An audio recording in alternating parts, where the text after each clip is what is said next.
Welcome to Osaka! Hey!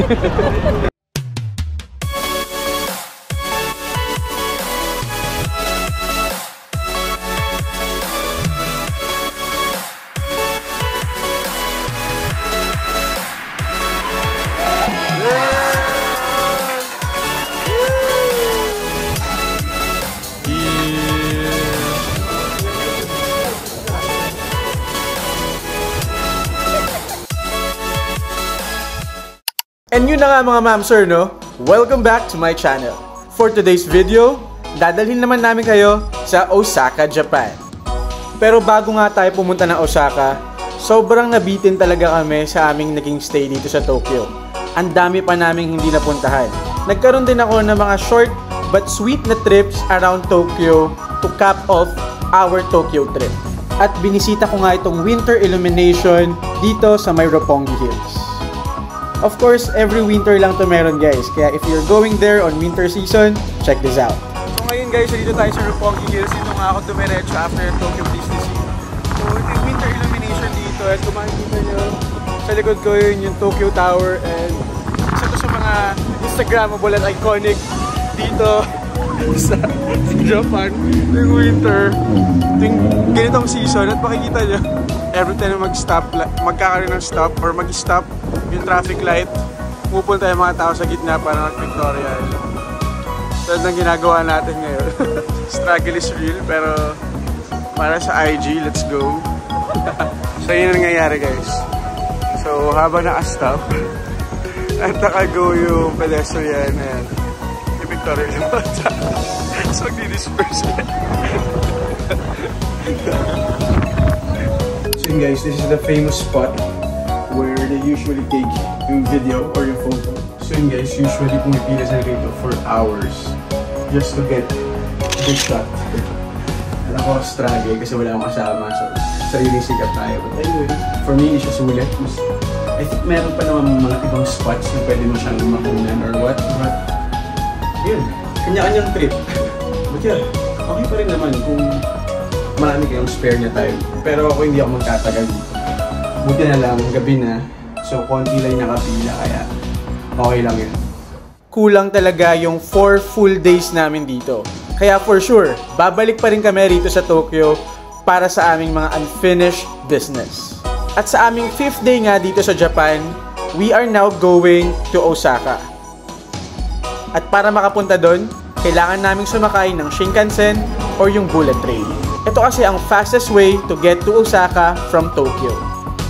Para maabutan namin ang Shinkansen train schedule namin, napa-Uber na rin kami nila.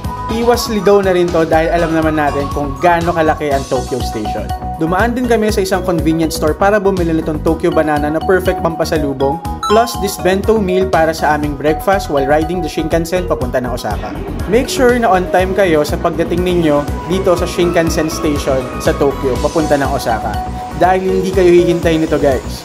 On time talaga umalis ang mga trains dito sa Japan. So para iwas sa dagdag gastos, be prepared, be on schedule, at dapat alam niyo ang platform kung saan kayo sasakay ng Shinkansen.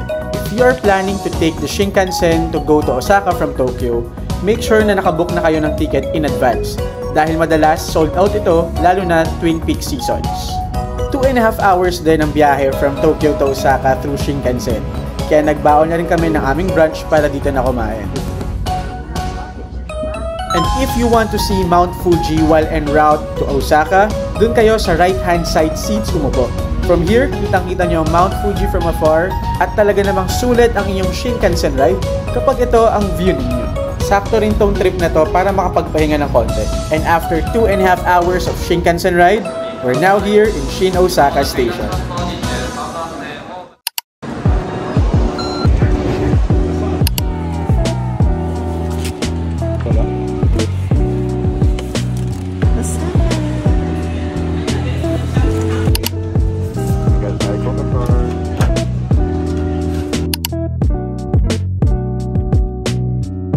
Dito kami nagstay sa Hotel Forza para sa aming Osaka trip dahil malapit lang ito sa Dotonbori at may malapit din na metro station dito. right after we checked in sa aming hotel, dumiretso na kami sa Parco Mall dito sa Osaka kung nasaan ang Pokemon Center at ang Pokemon Cafe. Ito nga ang aming first stop dito sa Osaka dahil ito lang yung schedule na na-reserve namin or na-book namin online dahil napakahirap kumuha ng slot para dito sa Pokemon Cafe. Kaya if you're a big fan of Pokemon at gusto nyo matry dito, make sure to book your reservation online and in advance. We were supposed to try this in Tokyo pero naubusan kami ng slot. Buti na lang, meron pa dito sa Osaka. We also tried to queue in dun sa Tokyo branch nila pero hindi na kasi sila nag-a-accept ng walk-ins. At kailangan nyo talagang abangan ng pag-reserve dito guys dahil sobrang hirap. At sa sobrang hirap makasecure ng slot, para kang nag-shiny Pokemon hunting dito. Wow! Thank you! High-tech din ang pag-order dito sa Pokemon Cafe because you will just use this iPad para umorder ng kanilang menu. Hey, we're now here sa Pokemon Cafe in Osaka with John and with Roland. Swerte dahil nakapagpa-reserve si Love. Siya talaga nakapagpa-reserve ito dahil sa Tokyo hindi na kami nakapagpa-reserve, diba? So now we are going to try this. Let's go. Let's do this. They will also randomly give you this placemat featuring yung iba't ibang Pokemon. At sa sobrang dami ng Pokemon, hindi ko nakilala or kabisado ang lahat ng pangalan nila. Get a coaster when you order a drink. You will randomly receive an original Pokemon coaster with each drink order. So magkakaroon tayo ng coaster later lang. Get original Pokemon Cafe merchandise. Get original Pokemon Cafe dish. And let's create some fascinating moment. Let's do this. Unang sinerve itong ginger drink na in-order ko. Sobrang cool, di ba? At para naman sa coaster, meron silang pakulo rito na kung saan mamimili ka randomly ng coaster na pwede mong makuha. Instant souvenir na rito mga ma'am, sir, di ba? Present for you. Thank you. And one more chance. Okay, my turn. I will pick this one. Okay. Congratulations. Taipei. Yay! Present for you. Arigatou. Arigatou gozaimasu. Thank you. Thank you. So ito yung coaster na ilalagay ito. Para yun. Tapos sila nilagyan ng placemat kasi si Snorlax yung in-order niya. Look at this guys. Ang cute. Feeling ko na ako pa umorder ng drinks. Kasi parang hindi ko na ito inumin. Parang smoothie pala siya na sige, orderan na natin. So yun, grabe. As in, parang dati pinapanood ko lang sa YouTube, di ba? Sobrang overwhelming yan dito. Ang init, always ako. Pero yun, sobrang saya. And thanks Love for helping out on reserving. Kasi sobrang hirap nitong magpa-reserve dito guys. Kasi pagka-open ng slots, unavailable agad, puno agad yung mga slots. So, inabangan talaga ni Love yung pag-open ng slot. Supposedly dapat sa Tokyo namin to gagawin. Pero hindi kami nakaabot. Fortunately, dito sa Osaka, nakabook si Love. Like, 2 AM gising siya para i-book to. Mga ganun, di ba? Ano na yun yung chamba? Kaya nga, naka-chamba talaga. talaga. Tapos parang may open slot. Tapos binuko na agad. Oh. Thank you. Thank you. Ang cute. Wow. Parang nainggit ako sa rice mo, Love. Ikaw kasi, yan in-order mo eh. Pero try natin lahat. Hi, thank you. Wow. Look at that. Cute lang yung akin. And that is the Pikachu soda. So cute. So this is what we ordered, guys. We have ginger. We have the Pikachu float. We have this curry. Tapos, si Snorlax. And guys, so even the cutleries are Pokemon inspired, of course. Okay guys, orders are complete. Kakainin na natin sila. Let's go. Let's do this. I'm so excited. Gusto man naming i-savor at namnamin pa yung time namin dito sa Pokemon Cafe. Hindi pwede dahil may time limit lang na 90 minutes for dine-in. Pero sulit na rin dahil kasama na rin doon ang special character greeting na mamaya ipapakita ko sa vlog na to. Sakto ang pag-order ko nitong ginger smoothie dahil si Ginger, special character na babati sa amin dito sa Pokemon Cafe.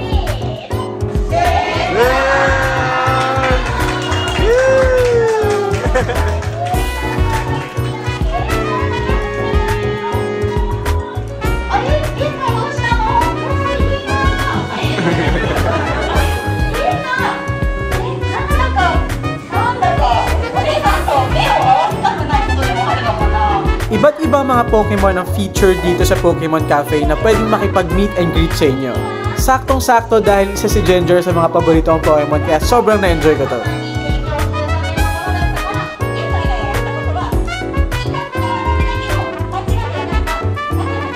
This is definitely a one-of-a-kind experience, lalo na para sa mga big super fans ng Pokemon tulad ko.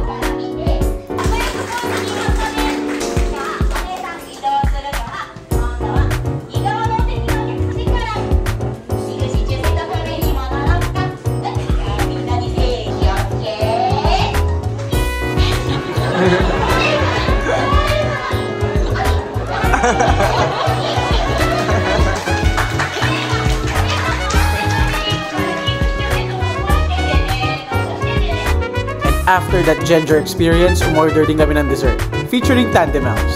For dessert, we have the Tande family. Ano ba yan, love? Hindi ko yung alam eh. Basta in-order lang niya. Wala English. Pero ayan siya. Cute. Aside sa mga food, meron ding Pokemon Cafe exclusive merchandise na dito nyo lang mabibili. Kaya if you're an avid collector of Pokemon merchandise, you guys must check this out. Cooking Pikachu. Pikachu cooking Pikachu. For souvenir, meron ding coin press machine dito sa may Pokemon Center. Ito rin yung pinakamura na souvenir na pwede ko makuha rito, kaya pinatos ko na rin.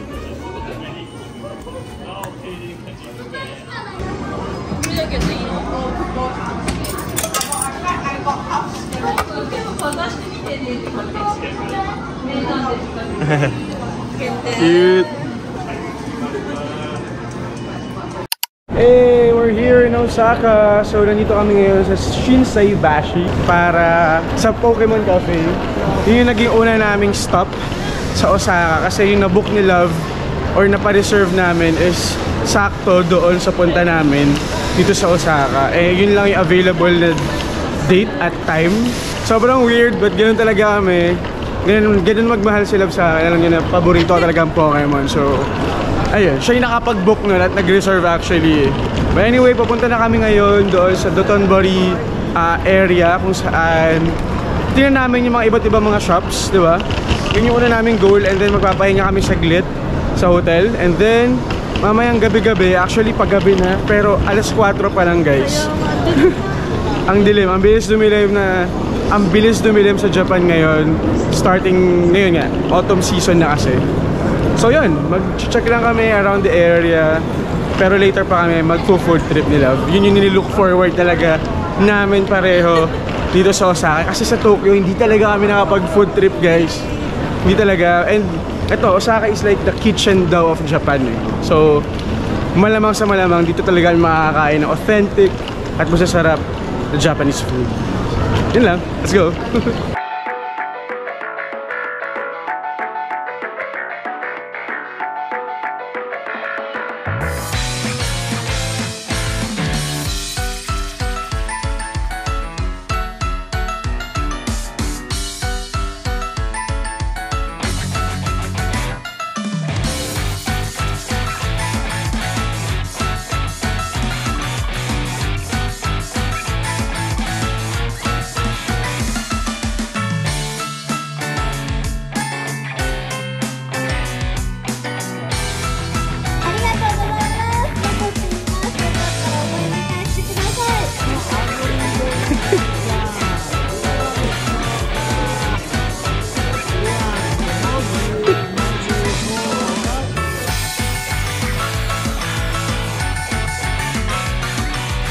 So nandito kami ngayon guys sa Dotonbori. So makita nyo halos lahat ng tao, ang posing ay ganon. Dahil nga nandito ang famous Glico Man. So later na kami pupunta ni Love siguro at mag-pictorial. For now, gala-gala lang talaga and check the mga stores around the area. But yeah, as you can see guys, this is the spot where you can see the famous Glico Man. Hello.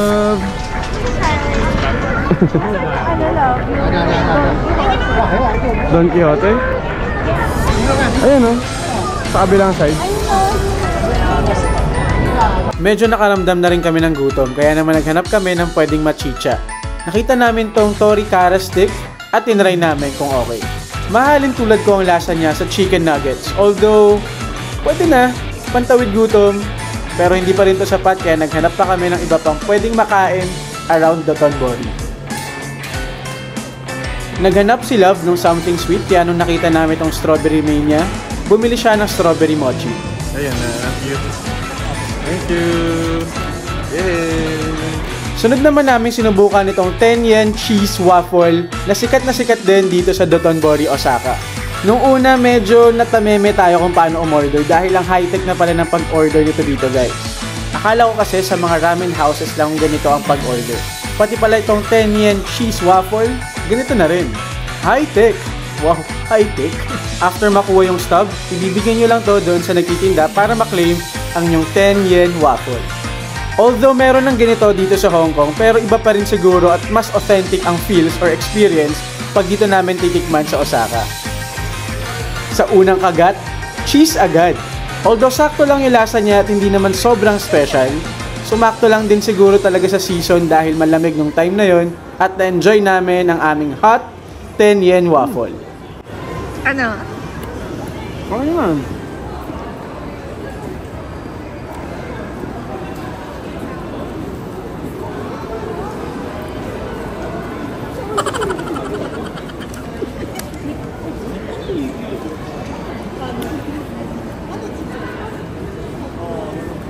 Kumpletong-kumpleto ang gastronomic experience dito sa Dotonbori sa Osaka. Dahil sa dami ng pagpipilian na food dito, from okonomiyaki, takoyaki, wagyu, at marami pang iba. Una, tinry naming pumila rito sa Ichiran Ramen for dinner. Kaso sobrang haba ng pila. So we decided to have a dinner dito sa Wagyu restaurant, malapit lang sa hotel namin. So we're here sa Wagyu Plus and yeah, I'm here to order. Here's the Kobe beef premium set, 4,980. Pwede na yan. Diba? Ano pa? Nil lang muna. Ano pa iba? Beef tongue. Ay, matigas yan. Organic beef. Na ganun pala. Seafood. Parang gusto ko yung squid. Sige. Kuha tayo ng squid. 2 pieces. 580 na. Tapos rice. Kobe beef premium set. Let's go, love!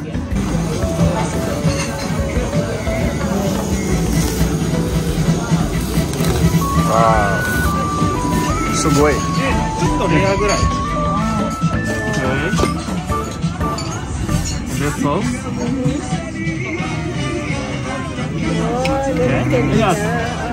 Okay. Thank you. Here's the Kobe beef. Yummers. Medyo may kamahalan tong nakainan namin ni Love, pero kasi sobrang gutom na namin at sobrang gusto namin itry tong Kobe beef dito sa Osaka, Japan. Pero kung tutusin, malayo ito sa presyo ng mga Wagyu restaurant sa Hong Kong. Kaya okay na rin sa amin to ni Love. Cheers! Yay! Wow, coke lang naman. At yun na nga mga mamsur ang ating first day dito sa Osaka, Japan. Pero wait, there's more. Abangan ninyo ang mga susunod naming mga vlogs dahil hindi pa dito natatapos yan guys. Marami pa tayong papasyalan, pupuntahan at may experience from Kyoto to Nara hanggang sa Universal Studios. Lahat yan pupuntahan natin. Kaya abangan nyo yan sa ating mga susunod na vlogs. So this has been JB Domingo And Jam Reyes. Stay safe, God bless, and adios.